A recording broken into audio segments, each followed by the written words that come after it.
하나님, 오늘도 우리에게 귀한 하루를 주셨습니다.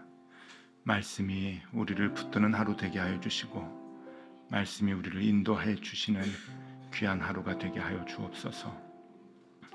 일상이 선물이라 하셨습니다. 좋은 선물 오늘도 받았습니다. 좋은 선물 받고 시작한 이 하루 끝까지 참 좋은 날이 될 수 있도록 인도하여 주옵소서.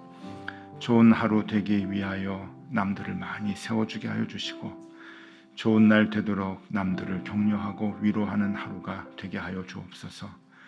말하기보다는 듣기를 많이 하게 하시고, 받기보다는 주는 것이 더 많은 그런 하루 되게 하여 주옵소서. 이 아침에 여기 모인 우리 믿음의 가족들이 너무 좋습니다. 함께 말씀을 보고 기도하며 식탁을 나누는 이 귀한 식구들이 참 좋습니다. 이 땅을 살아갈 때 우리 서로 위로하며 격려하며 끌어주고 밀어주고 손잡아주는, 그래서 서로에게 좋은 날들을 선물해주는 믿음의 동역자들 되게 하여 주시고, 신앙의 가족이 다 될 수 있도록 인도하여 주옵소서. 오늘도 우리가 말씀을 펴니다. 살기 위해 물을 마시고 밥을 먹듯이 이 말씀이 살기 위해 먹는 양식이 되게 하여 주옵소서. 말씀 없이는 하루도 살 수 없음을 깨닫고 늘 주의 말씀을 곁에 두는 우리가 되게 하여 주시옵소서. 오늘도 이 말씀을 통하여 우리를 살려주실 것을 기대하며 예수 그리스도의 이름으로 기도드리옵나이다. 아멘.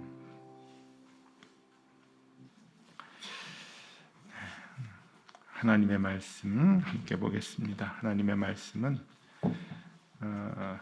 열왕기하 23장 1절에서 14절까지만 보겠습니다. 열왕기하 23장 1절에서 14절까지 우리 한 절씩 교독하겠습니다. 제가 먼저 봅니다. 왕이 보내 유다와 예루살렘의 모든 장로를 자기에게로 모으고, 이에 왕이 여호와의 성전에 올라가매 유다 모든 사람과 예루살렘 주민과 제사장들과 선지자들과 모든 백성이 노소를 막론하고 다 왕과 함께 한지라.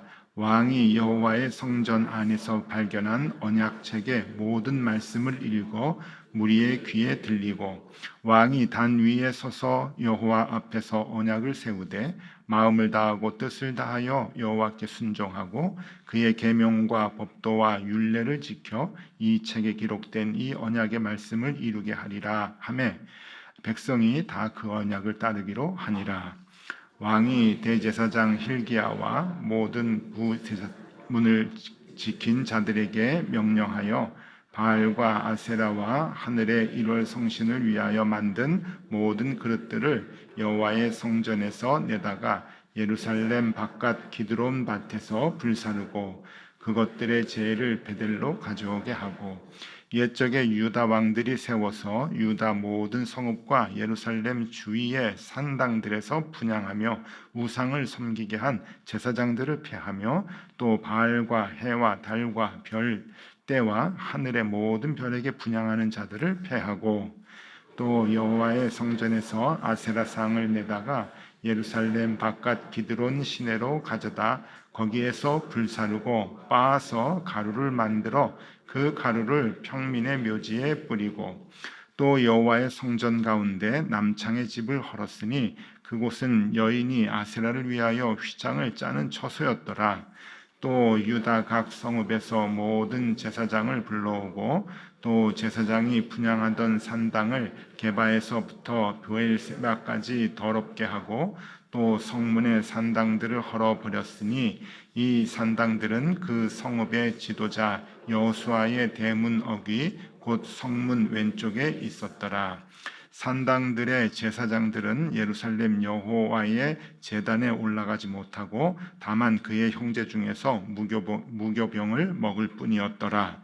왕이 또 흰놈의 아들 골짜기의 도벳을 더럽게 하여 어떤 사람도 몰록에게 드리기 위하여 자기의 자녀를 불로 지나가게 못하게 하고, 또 유다 여러 왕이 태양을 위하여 드린 말들을 제하여 버렸으니 이 말들은 여호와의 성전으로 들어가는 곳에 근처 넷이 나단 멜렉의 집 곁에 있던 것이며 또 태양 수레를 불사르고 유다 여러 왕이 아하스의 다락 지붕에서 세운 제단들과 므낫세가 여호와의 성전 두 마당에 세운 제단들을 왕이 다 헐고 거기서 빻아내려서 그것들을 가루를 기드론 시내에 쏟아버리고 또 예루살렘 앞 열망의 산 오른쪽에 세운 산당들을 왕이 더럽게 하였으니 이는 옛적에 이스라엘 왕 솔로몬이 시돈 사람의 가증한 아스타롯과 모압 사람의 가증한 그모스와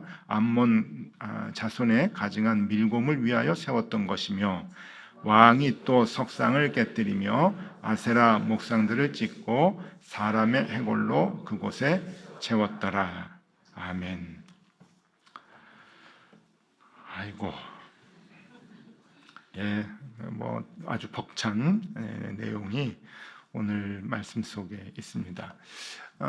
요시야 왕의 종교 이제 개혁의 그 현장을 우리가 보고 있습니다. 요시야 왕의 그 계보, 이스라엘 왕들 다시 한번 좀 보여드리면요. 북이스라엘은 이제 이미 다 멸망했다고 말씀드렸고, 남왕국 이제 유다의 저 동그라미를 친 그 왕들이 참 그래도 괜찮았다라고 이제 말씀을 드렸죠. 그 중에 오늘 그 동그라미 중에 제일 아래쪽 16대 왕이 요시야 왕입니다.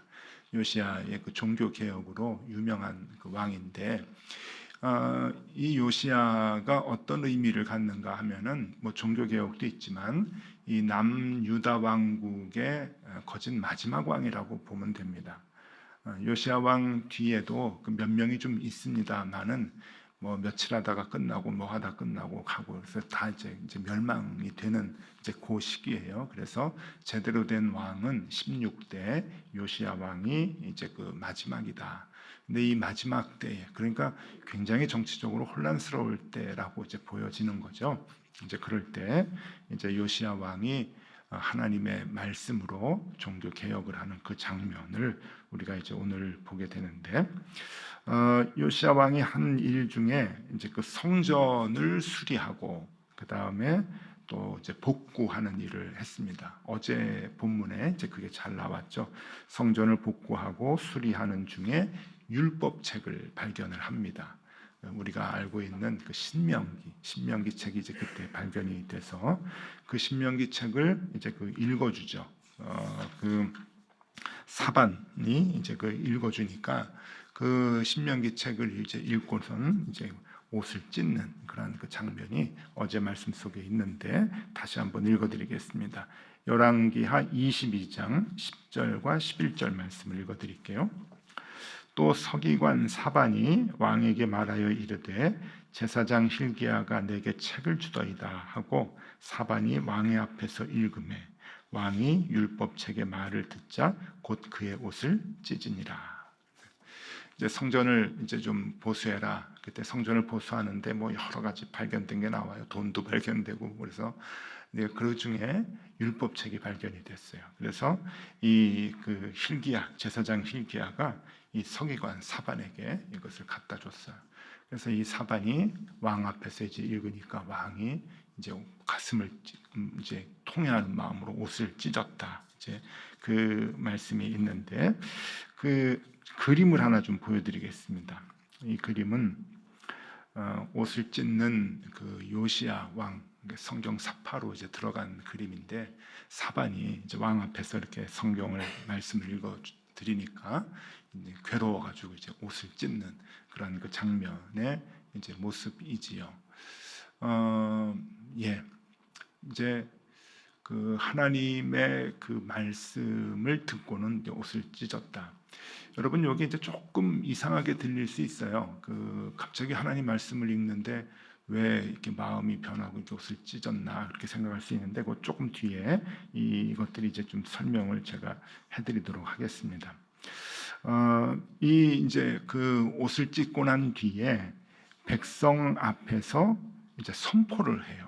종교 개혁을 하기 위한 포석을 하는 건데 선포를 하는 모습이 오늘 본문의 모습입니다. 오늘 열왕기하 23장 3절 말씀에 이렇게 나오죠. 3절 말씀에 백성을 다 모아놓고 왕이 단 위에 서서 여호와 앞에서 언약을 세우되 마음을 다하고 뜻을 다하여 여호와께 순종하고 그의 계명과 법도와 율례를 지켜 이 책에 기록된 이 언약의 말씀을 이루게 하리라 하매 백성이 다 그 언약을 따르기로 하니라.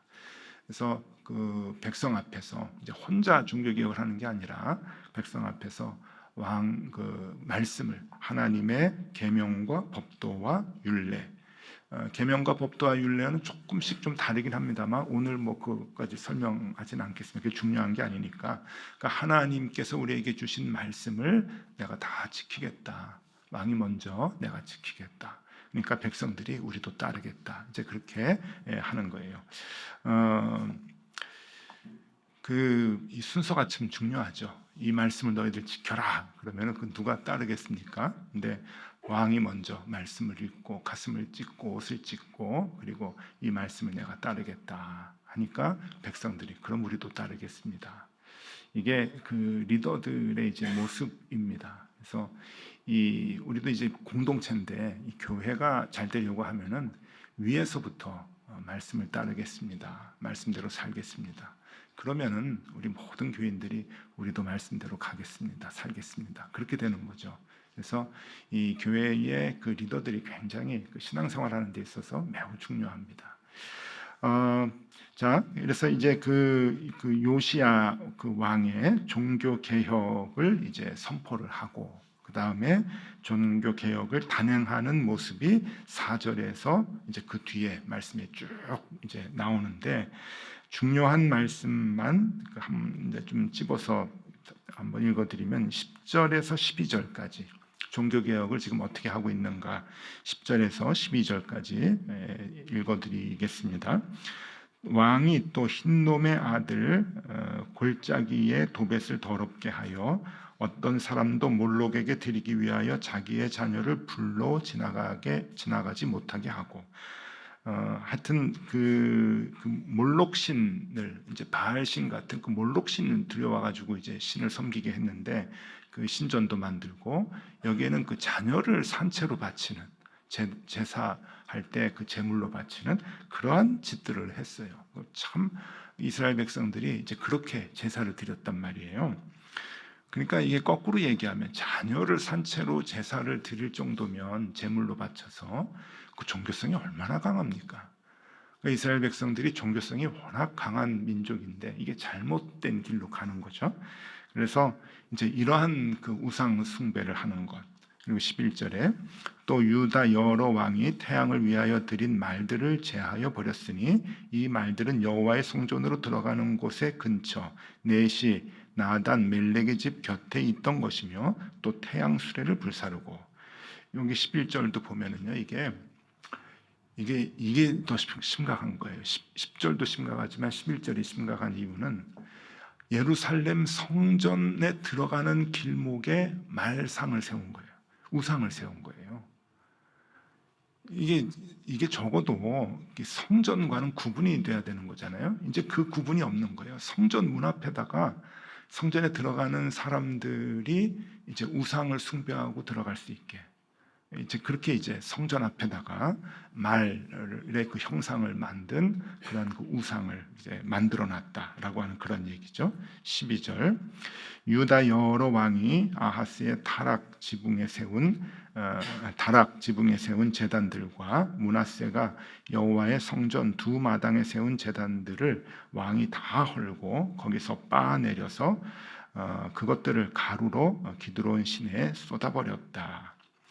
여기 보니까 그 므낫세 그리고 아하스 아버지 할아버지예요. 아버지 할아버지가 이제 이렇게 죄를 좀 많이 지었는데 우상 숭배할 수 있도록 했는데 이제 그 아버지 할아버지 때 만들어 놓았던 것들을 다 이제 빻아버리고 그리고 이제 시냇가에 그냥 흘려보냈다라고 하는 이제 그러한 이야기입니다.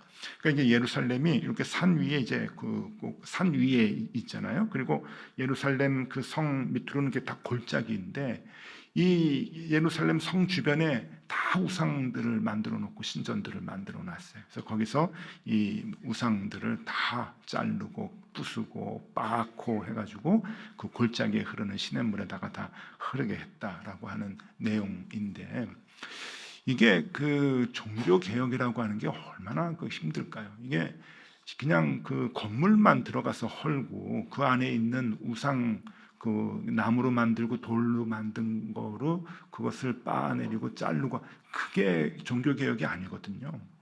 여기 보면은 엄청난 제사장들이 있는 거예요. 이 제사장과 정치가 지금 하나가 돼 있던 시대거든요. 이 사람들이 다 권력자인 거예요. 제사장이 그냥 종교하고 정치가 분리되는 시대가 아니니까, 제사장이 왕 옆에서 정책을 얘기하고 하는 그런 시대에 이 왕과 함께 이 많은 우상 숭배하는 제사장들이 다 나라를 다스리는 권력자인데, 여러분, 왕이 그걸 어떻게 제거를 하겠어요? 여러분, 이 개혁이라고 하는 거 참 쉽지가 않습니다. 우리 그 현대 사회를 살아오면서 우리가 너무너무 뼈저리게 느끼잖아요. 개혁을 한다고 하는 것은, 바른 길로 개혁을 한다고 하는 것은 너무너무 힘든 일인데, 왜냐하면은 이게 너무 연결이 많이 되어 있는 거예요. 기득권자들이 어느 사회나. 그런데 이 왕이 이 일을 한다고 하는 것은 이건 목 내놓고 하는 거예요. 그리고 이게 아버지, 할아버지가 했던 일들을 잘라내는 거잖아요. 아버지, 할아버지, 선대 왕들이 해놨던 일들과 세웠던 사람들을 잘라야 되는 거예요. 국방부 장관을 잘라야 되는 거고요. 총리를 잘라야 되는 거고요. 지금 그러는 거예요. 그런데 보십시오. 요시야라고 하는 사람의 이 말 뜻이, 요시야가 여호와께서 고쳐주신다, 바꿔주신다, 이제 그런 뜻이거든요. 여호와께서 바르게 해주신다, 요시야. 그런데 이 그 요시야에 대해서 이제 예언을 한 게 있어요. 요시야에 대해서 열왕기상, 이전에 그림 하나 보여드릴게요. 그림 하나. 요시야의 종교개혁 그림. 아까도 말씀드렸죠. 그냥 그 목상, 뭐 석상, 그 부시는 거로 끝나는 게 아니라 사람을 처형을 하는 거예요. 사람, 제사장들, 우상 숭배하는 제사장. 저 오른쪽에 있는 그 서 있는 사람이 이제 요시야 왕이죠. 이제 다 잡아다가 이제 처형을 해서 아주 깨끗하게 이제 개혁을 하는 이제 그러한 그 모습인데, 이 요시야 왕에 대한 예언이 있어요. 열왕기상 13장 1절과 2절인데요. 한번 같이 좀 보시면은, 열왕기상 13장 1절과 2절. 보라, 그때에 하나님의 사람이 여호와의 말씀으로 말미암아 유다에서부터 베델에 이르니 마침 여로보암이 제단 곁에 서서 분향하는지라. 하나님의 사람이 제단을 향하여 여호와의 말씀으로 외쳐 이르되, 제단아 제단아, 여호와께서 이와 같이 말씀하시기를, 다윗의 집에 요시야라 이름하는 아들을 낳으리니 그가 내 위에 분향하는 산당 제사장을 내 위에서 제물로 바칠 것이요 또 사람의 뼈를 내 위에서 사르리라 하셨느니라. 요시야라고 하는 왕이 앞으로 나올 것이다. 그래서 너희의 죄를 다 바꿔놓을 것이다. 이 죄악된 우상 숭배하는 이 나라를 바꿔놓을 것이다 라고 하는데, 이 2절에서 여러분, 이 사람이 다윗의 집에 요시야라 이름하는 아들을 낳으리니 그가 이렇게 할 것이다. 이거 어디서 많이 듣던 말 같지 않아요? 이제 성탄절 좀 다가오는데, 다윗의 집에 아들이 낳으리니 이름을 예수라. 뭐가 비슷해요. 요시야, 하나님이 고쳐주신다. 예수, 하나님이 구원해 주신다. 이게요, 이렇게 예언을 해서 태어나는 사람들이 성경에 많지 않은데, 그런 사람들은 뭐 다윗이라든지 이 요시야라든지 이런 사람들은 언제나 예수님에 대한 상징성을 갖고 있어요. 장차 오실 메시아에 대한 그런 그 예표를 이제 보여주는데, 요시야가 이제 그런 인물이라고 하는 거예요.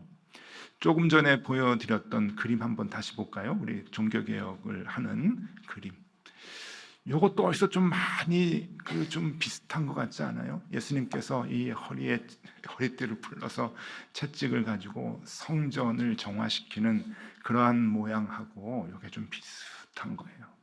그래서 정말 이게 쉽지 않은 그 성전의 개혁, 종교의 개혁을 지금 요시야가, 하나님의 사람 요시야가 해주고 있다라고 하는 것을 우리가 볼 수가 있죠. 그냥 단순한 왕이 아니라 하나님께서 이제 바꿔주시는 그 역할을 요시야 왕이 담당하고 있는데, 이 일이 얼마나 힘들었는가 하면은요, 요시야 왕에 대한 설명을 드리면 조금 이해를 하실 거예요. 한번 보시면은요, 이 요시야 왕이 유다의 16대 왕인데 나이를 보세요. 8살에 즉위를 합니다. 8살. 그리고 16살에 하나님의 뜻에 따라 행동하기로 기도를 해요. 다짐을 해요. 그리고 20살에 우상을 파괴하고 우상 숭배를 금지시켜요. 그리고 26살, 오늘 이 본문 말씀은 26살 때 이야기예요. 26살에 성전을 수리하다가 복구하다가 율법책을 발견하고 옷을 찢고, 그리고 종교 개혁을 단행을 합니다. 자, 요거를 가만히 보면 여러분 이 표에도 이게 메시지가 있어요. 이게 뭔가 하면은 아니 어떻게 저 나이에 저걸 하지? 네. 여러분 26살 다 넘으셨나요? 아직 안 된 우리 친구들도 좀 있고, 그런데 26이 뭘 하지? 우리 청년 보면 쟤네들이 뭘 해? 네. 아니에요. 나라를 바꿔놓고요, 개혁을 하는 일들을 감당하는 거예요. 그러니까 거꾸로 얘기하면 요시야가 얼마나 힘든 일을 했을까? 그 나라 전체를 움직이는 그 사람들, 그러니까 요즘 말로 하면은 뭐 경찰, 검찰, 뭐 그다음에 힘 있는 군인들, 모든 사람들이 다 이제 같이 그 같은 마음으로 이제 나라를 막 움직일 때 우상 숭배하면서, 그러면 그것들을 어디서부터 제거를 할 것이냐? 저 나이에 저게 가능할까? 안 가능하지 못해요. 너무너무 힘든 일을 요시야가 했는데 이게 혼자 했겠습니까? 하나님께서 도와주시고 하나님께서 하신 거죠. 그러고 요시야는 39에 죽어요. 39에 애굽하고 이제 싸움을 하는데 전쟁터에 나갔다가 거기서 이제 죽는데, 저게 이제 또 두 번째 메시지가 있는데, 이 두 번째 메시지가 뭔가 하면은 26살에 우리는 율법책을 발견해서 읽은 다음에 막 옷을 찢었다 그렇게 생각을 하는데 아니에요. 그 전에 이미 하나님과 동행했던 사람이에요. 하나님과 동행을 평생 하면서 하나님의 말씀대로 살겠습니다 서원을 하고 하나님 말씀대로 살다가 구체적인 이 새로운 율법책을 발견하니까 거기에서 다시 내가 부족했구나 하는 것을 깨닫고 더 강한 종교개혁의 드라이브를 걸었던 것이죠. 그러니까 그의 일생을 보면은 이제 그게 이제 보여지는 거예요. 참 쉽지 않은 삶을 살았구나. 말씀대로 살다 보니까 저 어려운 일을 할 수 있게 됐구나. 참 요시야가 그러니까 참 대단한 인물이다 이렇게 볼 수가 있는데, 결국은 종교개혁을 하기 위해서 필요했던 것은 하나님의 말씀, 하나님의 말씀 때문에 모든 것을 이제 바꿔나가게 되죠. 여러분 요시야뿐만이 아니고 우리 시대에도 종교개혁이 있었잖아요. 16세기에 마틴 루터에 의한 종교개혁이 있었는데 요즘도 다시 종교개혁이 좀 필요합니다. 그렇죠? 500년 전에 종교개혁이 있었는데 그때가 무엇 때문에 종교개혁이 되었나? 그때도 말씀이었어요. 루터가 로마서의 말씀을 보면서 그 말씀으로 꼬꾸라지고, 그러니까 성경의 표현대로 하면 옷을 찢고 이게 바른 길이 아니구나 하는 것을 말씀을 쫓아서 살다가 깨닫게 되는 것이죠. 그러니까 말씀은 굉장히 중요합니다. 우리 신앙생활에 있어서 제일 중요한 것이 하나님의 말씀인 거예요. 그러니까 하나님의 말씀대로 우리가 그 말씀을 가까이 두고 그 말씀대로 살아갈 때 바른 생활을 할 수 있다고 하는 거죠. 그래서 왜 말씀인가? 왜 말씀이 중요한가 하는 것을 두 가지로 좀 생각해 볼 텐데요. 첫 번째는 선과 악을 알게 됩니다. 말씀을 보니까 구체적으로 이게 옳은 것이다, 잘못된 것이다 라고 하는 것을 알게 되는 거예요. 말씀은 법이거든요. 법. 그러니까 예를 들면 이런 거예요. 우리 요 독서고등학교 앞에 이제 신호등도 있고, 그런데 여기가 저기 뭐라 그러죠? 어린이 보호구역이잖아요. 학교 앞이니까. 근데 이제 30km로 가야 되는데 어떤 사람은 신호등 위반하고 그냥 쑥 지나가요. 그거 신고하면은 굉장한 거예요. 그거. 여기는 어린이 보호구역인데. 자, 가다가 이제 잡혔어요. 당신 여기 왜 이렇게 속도를 내고 가냐?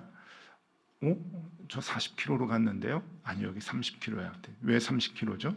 민식이법이라는 거 생겼잖아.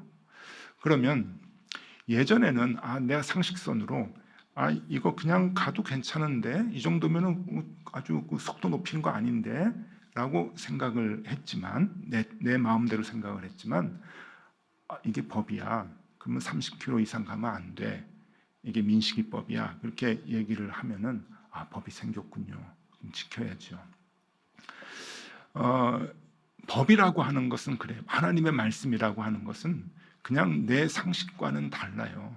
하나님의 말씀을 우리가 곁에 두고 살아갈 때 무엇이 선이고 무엇이 악인가 하는 것을 우리가 알게 됩니다. 정확하게. 그래서 디모데후서 3장 16절 17절 보면은 교훈과 책망과 바르게 함과 의로 교육하기에 유익하다. 하나님의 말씀이.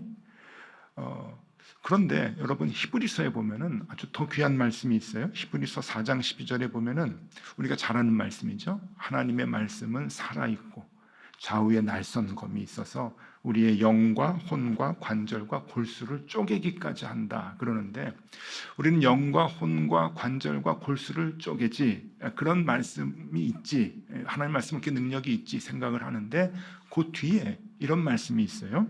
마음의 생각과 뜻을 판단하신다. 마음의 생각과 뜻을 판단하신다. 그러니까 이 하나님의 말씀은 선과 악에 대해서 정확한 판단을 할 수 있도록 우리에게 기준을 준다고 하는 거예요. 그래서 하나님의 말씀을 늘 곁에 두어야 한다.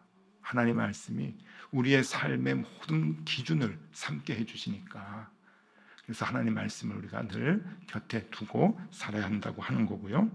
또 하나, 두 번째는 바른 기도를 하게 합니다. 이거는 바른 신앙생활하고도 같은 거죠. 바른 기도를 할 수 있도록 해준다. 예전의 기도가 하나님의 말씀을 잘 모를 때는요, 나의 소원이 기도가 돼요. 대부분 신앙생활이 그래요. 하나님의 말씀을 잘 모르면 그냥 불교에서 기도하든 정한수 떠놓고 기도하든 도교에서 기도하든 비슷비슷합니다. 그걸 다 기도라고 생각을 해요. 나의 마음의 소원에 바라는 것이 기도의 내용이죠. 하나님의 말씀을 모르면 그래요. 그런데 하나님의 말씀을 알면 알수록 기도가 하나님의 뜻을 쫓아가는 것으로 바뀌게 됩니다. 이게 바른 기도거든요. 하나님의 뜻대로 살기를 바라는 마음으로 드리는 것이 기도죠. 그것을 찾아내는 것이 기도고, 그렇게 살고 싶어서 하나님께 드리는 것이 우리의 바른 기도가 되어야 되는데, 그것은 하나님의 마음을 알수록 가능한 거죠. 하나님의 마음을 안다는 것은 말씀을 아는 거거든요. 그래서 말씀을 늘 가까이에 둬야 됩니다. 바른 기도가 나오죠. 그래서 신앙생활을 많이 한다고 하는 것은, 신앙이 깊어진다고 하는 것은 하나님의 말씀과 가까이 있는 것을 얘기하는 거고요. 그럴 때 우리의 기도는 나의 소원으로 계속 이어지는 것이 아니고 하나님의 마음대로 살기를 원합니다. 뜻대로 살기를 원한다고 하는 기도가 나오게 되는 것이죠. 그래서 이 말씀은 늘 우리에게 가까이 있어야 됩니다. 매일 봐야 되고 곁에 두어야 됩니다. 왜? 하나님의 말씀이 선과 악을 알게 하고 우리의 신앙생활을 바른 길로 인도하기 때문에 그런 것이죠. 자, 우리 요시아의 종교개혁을 배웠는데, 우리가 요시아도 8살에 왕이 되고 26살에 종교개혁을 했는데 우리가 또 어떻게 하겠습니까? 그 사람은 특별한 사람이니까, 또 그 자리에 있었으니까 하나님의 사람으로 이제 그 일을 감당했죠. 우리는요, 우리가 이 나라를 바꾸겠습니까? 한국의 이 교회들을 다 바꿔놓겠습니까? 우리의 힘으로 참 쉽지가 않습니다. 그런데 여러분, 그냥 우리는 매일매일 하나님의 말씀으로 우리의 삶에 선과 악을 세우고 그 길로 가고, 그리고 바른 기도를 하는 것, 그것만 하면 됩니다. 그 생활을 하게 되면은요, 우리는 의도하지 않아도 변화를 일으키게 돼요. 요시야 왕을 제가 좀 대단하게 얘기를 했지만, 거꾸로 얘기하면 요시야 왕도 매일매일 말씀과 동행했기 때문에 그 자리에서 그 일이 가능했던 거죠. 하나님과 동행했기 때문에, 말씀으로 동행했기 때문에 가능했던 거죠. 우리도 마찬가지입니다. 우리는 아무것도 못합니다. 힘이 없습니다. 그러나 하나님의 말씀을 매일 보고 하나님의 말씀대로 기도하고 하나님의 뜻대로 살기를 원하는, 하나님의 말씀이 나의 기도가 되는 그러한 삶을 매일 살아간다고 하면은 우리도 모르는 사이에 엄청난 변화가, 종교개혁과 같은 변화가 우리의 삶 속에서 이루어진다고 하는 거예요. 그게 오늘 메시지입니다. 나 아무것도 못해. 아무것도 못해요, 우리요. 그런데 할 수 있는 거 하나 있어요.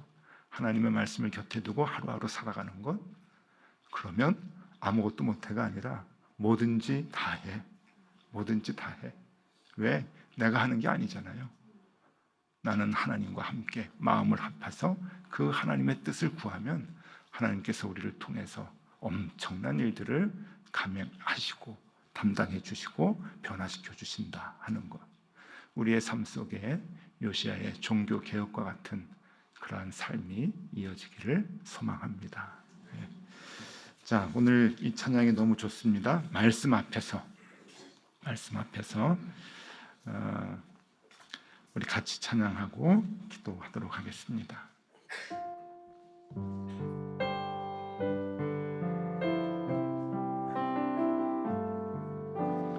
말씀 앞에서 경외함으로 주께 홀로 섭니다. 생명의 말씀 읽고 순종해 주를 예배합니다. 기록된 말씀 힘이 있어서 진리로 우리 거룩게 하며 거룩한 말씀 세세 영원히 복음이 되어 말씀하시네. 하나님 말씀에 두려워 떠는 자, 그 말씀에 생명을 거는 자 한 사람 찾으시는 주님의 약속을 믿어 하나님 말씀에 운명을 거는 자, 순종하며 주 따라가는 자, 영원한 하나님 나라 이뤄갈 주의 교회여